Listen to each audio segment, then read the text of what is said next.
Bom dia, estamos ao vivo mais uma vez aqui pelo YouTube, pela TV PUC, e hoje vamos falar sobre o assunto do momento, atuação da fisioterapia nas UTIs. Temos dois convidados muito especiais para esse programa de hoje, a professora Lilian Aparecida Yoshimura e o professor preceptor da PUC, Marcelo Pierrotti. Obrigada pela presença de vocês aqui conosco. A Lilian é minha colega da PUC de São Paulo, graduada em fisioterapia pela Unicid, mestre em ciências pela USP e é fisioterapeuta tanto do hospital universitário, nos setores neonatal e pediátrico, também trabalha lá como preceptora e agora é nossa colega na PUC de São Paulo. O Marcelo é preceptor do nosso estágio da PUC de São Paulo da fisioterapia e é fisioterapeuta do programa Melhor em Casa de atendimento domiciliar. Obrigada, gente. Eu estou ansiosa aqui para ouvir. Vocês estão aí na linha de frente, acompanhando toda a situação que a gente está vivendo, né? E vendo também por todo o Brasil, pelas UTIs. Então, eu estou muito ansiosa mesmo para ouvir o que vocês têm para compartilhar. Eu queria saber primeiro da Lilian. Lilian, como é que é o dia a dia de um fisioterapeuta na UTI neonatal e pediátrica? Bom dia, Mariana. Obrigada pelo convite. Bom dia, Marcelo. Bom dia a todos que estão nos assistindo.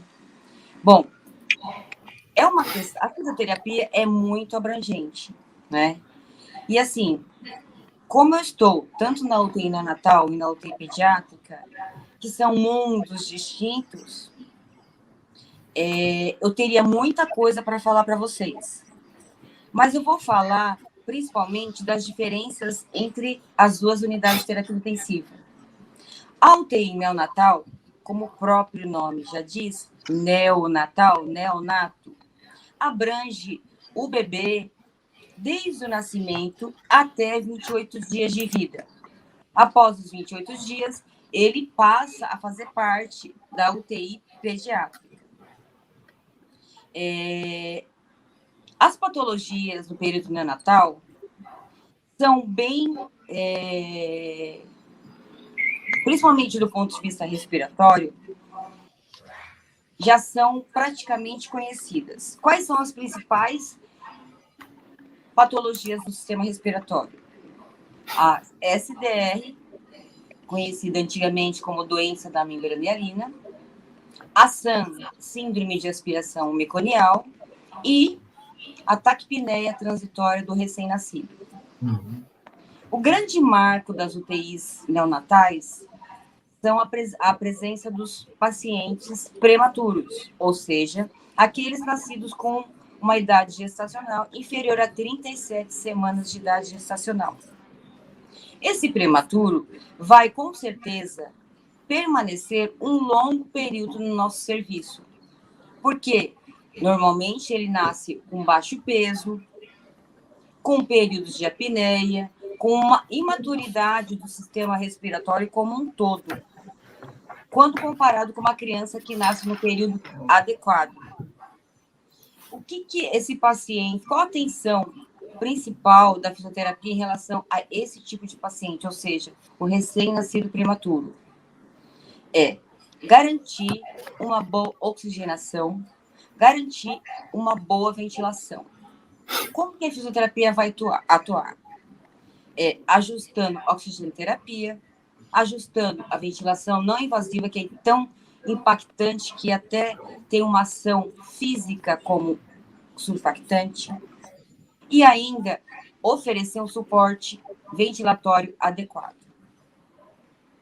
A fisioterapia vai atuar desde a instalação do recurso de oxigenoterapia, na montagem desse recurso, e vai acompanhar a cada dia o desmame, seja da oxigenoterapia, da ventilação não invasiva, da ventilação mecânica invasiva. Logo de início, o recém-nascido prematuro que chega na UTI não pode ser atendido pela fisioterapia respiratória. Por quê? Ele apresenta uma maturidade vasomotora, então quando você faz manobras de higiene brônquica, você aumenta a pressão intratorácica e pode gerar um sangramento que seria muito agressivo para esse recém-nascido. Portanto, nas primeiras 72 horas de vida, a fisioterapia só se limita ao posicionamento, fornecer uma contenção para organizar o sistema nervoso e motor como um todo, e faz o manejo adequado da ventilação mecânica. A partir do momento de estabilização desse recém-nascido, a fisioterapia passa a atuar em suas especialidades. Pode manobrar esse recém-nascido do ponto de vista respiratório, vai atuar importantemente no desenvolvimento neuropsicomotor, que provavelmente, pelo tempo de hospitalização e exposição a estímulos inadequados, esse recém-nascido vai estar completamente desorganizado, tanto do ponto de vista, principalmente do ponto de vista motor. Já quando a gente fala da fisioterapia na unidade de terapia intensiva na população pediátrica, a abordagem é diferente. Por quê? Como eu vou falar da minha experiência, tá, gente? Eu sei que a gente fala para os alunos que a experiência não vale nada, que a experiência de cada um não vale nada. O que é relevante é o que está na ciência. Mas hoje eu estou aqui para uma outra coisa, para compartilhar com vocês a minha experiência pessoal do dia a dia no HU. O HU tem uma unidade de terapia intensiva de baixa complexidade, que chega mais para a gente, aqueles lactentes com comprometimento do sistema respiratório. Por que do sistema respiratório? Porque é um grande filtro por imaturidade dos outros sistemas imunológicos. A fisioterapia, assim como na ANEL, vai tentar minimizar o que essa infecção provavelmente, ou na maioria dos casos viral, quais são os vírus, os principais que estão circulando agora na população, que acometem a população pediátrica. Nós estamos no outono, então é muito frequente nós encontrarmos o vírus sincicial respiratório, em 80% dos casos, o adenovírus, o rinovírus, o enterovírus, o micoplasma, entre outros. E esses vírus, assim como o Covid, geram muitas agressões, trazem muitas complicações para os nossos lactentes, principalmente nos menores de 2 anos. E a fisioterapia tem um papel fundamental, apesar de, na literatura, nós, fisioterapeutas, não comprovamos a eficácia na abordagem desses recém-nascidos, a não ser nos casos da presença da telectasia. O que o fisioterapeuta deve fazer? Primeiro, uma avaliação minuciosa da respiração, do desconforto desse lactente. Ofertar o oxigênio quando necessário, fazer uso da ventilação não invasiva dos casos mais moderados. E o que está no grande boom agora é o uso do catéter nasal de alto fluxo, CAF. No nosso serviço, o CAF tem diminuído bastante a incidência de intubação.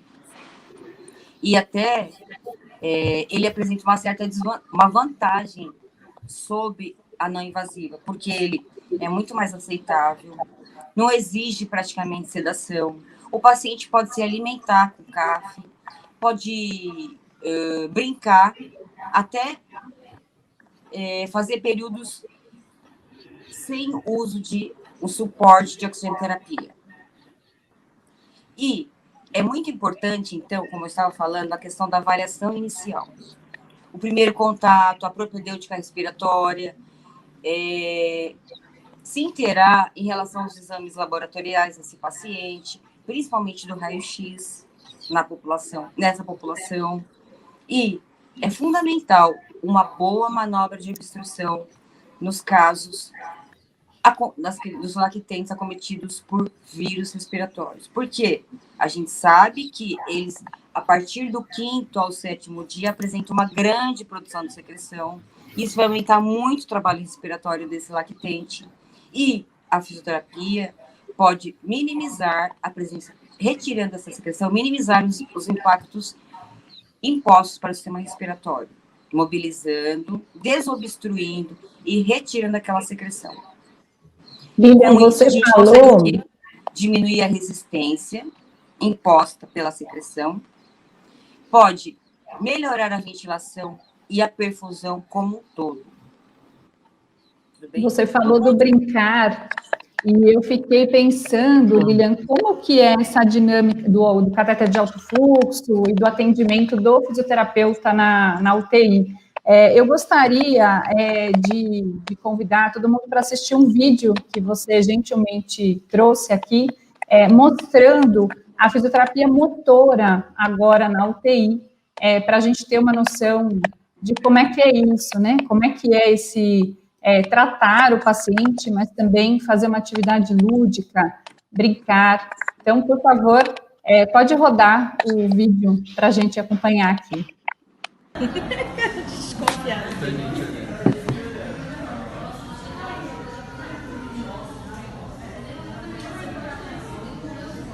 Isso faz parte da fisioterapia motora?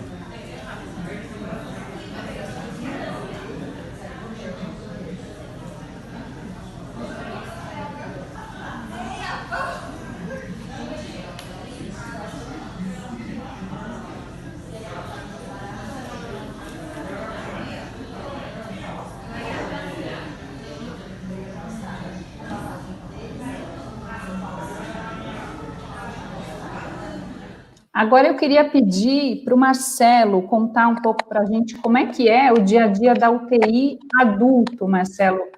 Quais as diferenças, semelhanças do que a Lilian compartilhou? Bom dia, pessoal. Obrigado pelo convite. A dinâmica ela muda um pouco porque são pacientes totalmente diferentes no manejo quando a gente coloca o foco na fisioterapia, né? Então, puxando um pouco para o lado da UTI Covid, enfim, desse manejo todo para a gente poder atualizar, um paciente onde a fisioterapia tem que ter também uma boa avaliação, né, seguindo o que a Lilian disse com relação ao paciente pediátrico, né, a avaliação é fundamental nesse momento do fisioterapeuta, para entender e traçar o objetivo que ele quer atingir e como ele vai atingir as ferramentas que ele vai utilizar. Então, dentre os equipamentos que você pode utilizar, né, além da sua manualidade, é claro, você vai ter a ventilação mecânica, o paciente estiver entubado, não necessariamente está na UTI, ele vai estar entubado, né, ele pode estar por outro motivo, de repente uma VNI, ou um monitoramento mais próximo para estabilidade hemodinâmica, enfim. Então, essa parte, o fisioterapeuta tem que estar muito atento aí, para poder trabalhar em equipe, né, que é outro fator muito importante dentro da UTI adulto, que a gente tem que ter bem alinhado.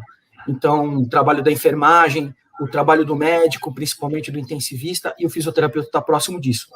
E as intercorrências que acontecem bastante dentro da UTI, né, então, o fisioterapeuta participando da parada cardiorrespiratória, das intercorrências com uma queda de saturação, que pode levar a uma parada cardiorrespiratória também. Então, essa parte, o fisioterapeuta, ele tem uma atuação muito importante para manter a via aérea pérvia, né? Essa via aérea com uma boa manutenção, enfim. Então, o catéter de alto fluxo, como a Lilian apontou, também vem sendo utilizado pela gente, né? Na UTI adulto. Então, a VNI e agora o pessoal do Ceará, e aqui na Unifesp também, com o professor Tiago Marracini, eles criaram um capacete, né? Que é aquele capacete que tem uma acoplagem hermética na cabeça do paciente, faz uma vedação, e você tem ali um equipamento de VNI para quê? Para tentar minimizar o máximo possível a geração de aerosóis, né? Que no começo do tratamento do Covid, que eu peguei no começo, bem no início, no ano passado, meados de março do ano passado, eu já estava atuando na UTI Covid, pegando os primeiros casos, né? Então, o que a gente tem de curioso é o perfil do paciente que entrava no nosso serviço, né? Então, primeiramente, a gente teve uma população idosa muito proeminente dentro da UTI. Então, eram idosos acompanhados de comorbidades. Então, idosos hipertensos, idosos diabéticos, idosos dialíticos, enfim, era geralmente um idoso com alguma comorbidade associada que de alguma maneira, né, por aglomeração, por contato, por algum tipo de descuido na higiene, não lavar as mãos, não fazer uso do álcool, acabou entrando em contato com o Covid e se contaminou. E esse paciente era muito afetado pelo Covid. E era uma época que o pessoal da UTI, a equipe inteira, estava aprendendo a lidar com isso, era novidade, né? E aí, entre os fisioterapeutas, eu lembro que a gente conversava entre os colegas e era um verdadeiro caos esse momento. O que fazer, né? O que fazer? Então, a primeira coisa foi avaliar esse paciente, entender esse paciente, né? O que acontecia nesse pulmão e vinham tomografias horrorosas. Tomografias horríveis, né? Bem condizente com o quê? Com SARA. Era um paciente, pra gente na fisioterapia adulto foi o quê? Esse paciente é um paciente com SARA, né? Então nós vamos tratá-lo como SARA. Então essa foi o ponto principal que nós conversamos entre nós lá e decidimos isso, vamos tratá-lo como SARA. E aí começamos. Só que quando a gente vai para o sistema público de saúde, a gente tem as dificuldades. Primeira delas, a gente tem que lembrar que um sistema que já é sobrecarregado por si só, porque a Covid veio, mas os infartos não pararam, os acidentes vasculares não pararam, os acidentes automobilísticos não pararam, os traumatismos cranianos não pararam, né? E isso sobrecarregou o sistema. Então, no começo, síndrome gripal, não testou, Covid. Então, isso começou a saturar o sistema. E uma equipe que estava acostumada com uma rotina de trabalho. Porque, veja bem, SARA, ela é uma condição, eu não diria rara, mas é uma condição que a gente não vê em comum na UTI adulto. A gente via o paciente com outro perfil na UTI. O SARA ali aparecia, mas uma proporção menor. E com o Covid, o que aconteceu? Essa balança virou. Então, eles vieram numa proporção muito maior. Então, o paciente com SARA exige uma equipe muito bem alinhada. E aí a gente começa a ter o quê? A gente começa a ter os problemas em relação ao atendimento. Então, por exemplo, pronar o paciente. Então, o médico chegava para mim e falava assim, Marcelo, a gente vai ter que pronar aquele paciente. No começo, eu me assustava com isso, porque eu sozinho, fisioterapeuta, eu não prono o paciente. Eu preciso de uma equipe para pronar o paciente. O pronar um paciente na UTI é uma manobra extremamente complexa. Parece muito fácil. Por exemplo, na pediatria, acho que a Lilian pode ter uma experiência. Pronar uma criança, pronar um neonato. Marcelo, não tem né? comparação. É uma coisa. Pronar um recém-nascido. Uma mão, sozinho. Exato. Vai pronar um adulto. Entendeu? Você tem técnica para isso. Você tem técnica de envelopamento. Você tem que ter ali um líder que vai ficar ali na cervical do paciente, que vai cuidar, vai organizar, vai contar, vai falar, olha, vamos virar 1, 2, 3, primeiro movimento e segundo movimento. É uma equipe que tem que estar sincronizada com isso, é uma enfermagem. Então, é treinamento. Onde que a gente tinha esse treinamento? Né? Os acessos, tem muito. Os acessos, os anexos, porque esse paciente está com sonda nasointeral, esse paciente está entubado, esse paciente às vezes está com uma PAI, esse paciente está com catéter de Shire, né? Esse paciente está dialisando. Então, tem tudo um contexto. É muito difícil. Então, é uma equipe que tem que estar preparada para isso, treinada para isso. E no começo, a gente bateu muito forte nisso. E o pior disso, né? Não fica só no pronar. O pronar também exige o quê? Uma atenção maior na mudança de decúbito, que é o que a gente fala, que é a posição do nadador. Então, eu tenho que inverter ali. Então, o que a gente teve de consequência também na pronação? A gente teve úlceras de pressão extremamente importantes, né?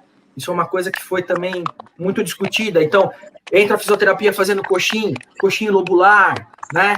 Coxinho para membro inferior ali, para região de joelho, de tornozelo, de articulação de quadril, e atento lá para a posição do nadador, e muda a cabeça, e vira, e para rodar a cabeça, tá com o tubo, você tem que fazer, né, o acompanhamento disso para você não decanular acidentalmente esse paciente, tem essa também, né? E lembrar que a gente tinha um plantão de 12 horas. Exato. Acessos, lembrar disso. O paciente está com catéter central, né? Desculpa, é um catéter subclávio, né?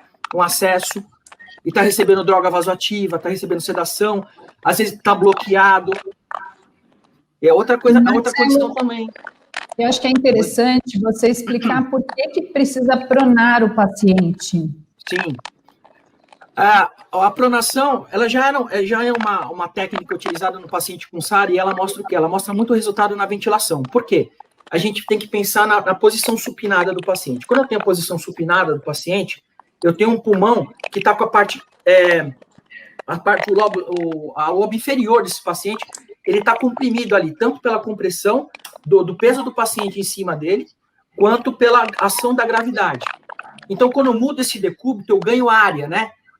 É como se eu desse um alívio para esse pulmão poder expandir melhor, né? Para ele ventilar melhor. Então, eu ganho área de ventilação. Então, o que a literatura diz? Que eu preciso começar a ver resultados na pronação a partir de 6 horas depois que eu realizei um movimento. Eu já tenho que ver uma resposta na saturação desse paciente, na mecânica ventilatória, nos sinais, né, dos parâmetros ventilatórios. Então, basicamente, pronar o paciente significa, a gente procura isso de ganho, né? Então, ganhar a área pulmonar para eu tentar ventilar melhor o meu paciente. Lembrando que ele está em ventilação mecânica protetora, né? Então, nisso também, a fisioterapia vem ganhando, principalmente a respiratória e a hospitalar, a gente vem ganhando área, por quê? Porque a gente está crescendo nessa linha, né? Então, a gente tá se vendo a importância do fisioterapeuta. Que nem eu falo para os alunos, é interessante que a gente falou muito do respirador, ventilador mecânico no começo, e parecia que eram micro-ondas, né? Que ela chegar, instalar, apertar 2 botões e esperar, né? Mas não, tem que ter um profissional ali, porque ele é um equipamento muito, muito sério. Que se mal operado, tanto na pediatria quanto no adulto, você vai matar o paciente. Literalmente, você vai matar o paciente. Tanto que a gente tem as comorbidades ligadas com a má utilização do ventilador, né? Que são as lesões pulmonares induzidas pela ventilação mecânica, né? Além, antigamente, que a gente falava muito da PAV, que era a pneumonia associada à ventilação mecânica, que também ocorre se a gente não tiver atenção em cima disso, né? E em relação também à questão do ventilador e dos parâmetros que você coloca. Você vai chegar a Precile, a Pevile, né? São as lesões pulmonares induzidas pela má manutenção da pressão que você titula para o seu paciente. Entre elas, por exemplo, hoje a titulação da PIP para a gente atingir o melhor driving pressure, né? Que é justamente para isso, para a gente ter uma ventilação adequada para esse paciente, né? Para que essa pressão que eu estou dando para ele não seja lesiva para o pulmão dele. Isso na SARA hoje um paciente com COVID, sabe? Isso é fundamental, né? Então, a prona é uma ferramenta que a gente tem para ganhar uma expansibilidade pulmonar, ventilar mais áreas, né? Associado com as técnicas que a gente tem para tentar proteger esse paciente do ventilador e não ser nocivo o ventilador para esse paciente. Basicamente é isso. Agora eu queria pedir para a gente ver o segundo vídeo, que é bem curtinho, antes de eu fazer a próxima pergunta. E eu queria pedir para a Lilian comentar sobre essa síndrome inflamatória sistêmica pós-Covid em pediatria. Você já viu esse tipo de caso? Como é que como é que evolui nas crianças? Olha, no nosso serviço, a incidência da COVID na pediatria, principalmente, é bem baixa. A minha experiência foi bem limitada. A MISC é uma doença bastante complicada, que atinge não só um sistema, mas mais do que 2 sistemas, podendo atingir o sistema cardíaco, neural, respiratório, hematológico, gastrointestinal e neurológico. Na verdade, o tratamento é tratar sinais e sintomas pós o que o paciente apresentar no momento.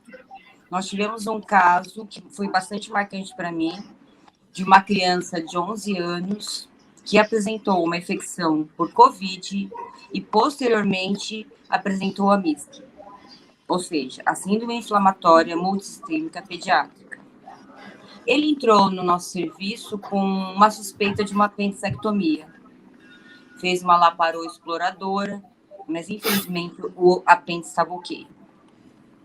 Chegou na nossa UTI chocado, precisando de drogas vasoativas, o abdômen muito distendido e uma febre que não cedia com nenhuma medicação. O paciente estava bem estável, com sangramento que era intenso. Ele ficou com a gente poucos dias e foi a óbito, infelizmente, após uma reanimação bastante prolongada. Na neonatologia, eu também presenciei um caso de um recém-nascido que chegou para nós com o diagnóstico de apneia. E esse recém-nascido, sem o diagnóstico fechado, foi a óbito. Depois veio o resultado da Covid positivo. É isso. Obrigada, Lilian. Olha, é muito complicado, e quando o Marcelo falou da história da sobrecarga como um todo no sistema, eu também queria compartilhar que eu também trabalho no Complexo HC, e eu fui remanejada. Então, quando o Marcelo falou que o pessoal não deixou de sofrer acidente de trânsito, as pessoas com lesão medular, as pessoas que tiveram AVC, os tumores que estão complicando muito e precisam de neurocirurgia. Eu também tive a experiência de sair lá do ambulatório e de estar na enfermaria, da neurocirurgia, da neurologia clínica. Então, eu acho que os fisioterapeutas, de modo geral, não só os que estão nas UTIs diretamente atendendo casos de Covid, outros casos respiratórios, tiveram aí um remanejamento muito grande, e dá muito orgulho de ser fisioterapeuta e poder estar trabalhando em toda essa frente aí de cuidado, de assistência, e como a Lilian e o Marcelo falaram, sempre dentro da equipe, em parceria com a equipe, encontrando esse lugar de atuação que é tão importante. Ainda tem muita pesquisa para ser feita, acho que ainda tem muita coisa para a gente desenvolver e complementar, mas é um orgulho muito grande de ser fisioterapeuta. Eu queria agradecer esses dois fisioterapeutas maravilhosos, Lilian e Marcelo, obrigada pela contribuição de vocês, desejo a todos um bom dia, e vamos reforçar aqui, fiquem em casa com segurança, respeitem aí todas as orientações que vocês estão recebendo, de ficar em casa, higiene, máscara e toda a segurança, para a gente evitar esse tipo de desfecho, esse tipo de complicação. Obrigada, gente. Bom dia para vocês e até a próxima. Bom dia. Obrigada a você. Bom dia. Tchau. Obrigado. Tchau, Marcelo. Tchau. Pessoal. Tchau, Lilian. Tchau. Tchau.